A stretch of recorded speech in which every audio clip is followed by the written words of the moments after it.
গণহত্যার বিচার, বিপ্লবীদের নিরাপত্তা ও জুলাই সনদের দাবিতে বিক্ষোভ মিছিল করেছে জুলাই ঐক্য।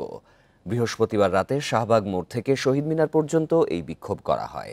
বিক্ষোভ শেষে নেতারা বলেন, জুলাই অভ্যুত্থানের 1 বছরেও ঘোষণাপত্র দিতে পারেনি অন্তর্বর্তী সরকার। আওয়ামী লীগকে নিষিদ্ধ করতেও ব্যর্থ হয়েছে। তাদের অভিযোগ, জুলাই সনদ নিয়ে গড়িমসি করছে সরকার।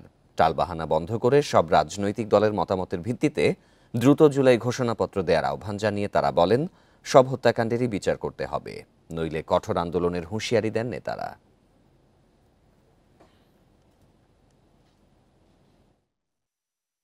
ইন্টারিম আমাদের দিবস ঘোষণা করে, সেই দিবস আমরা চাচ্ছি না, আমরা চাচ্ছি জুলাই ঘোষণাপত্র।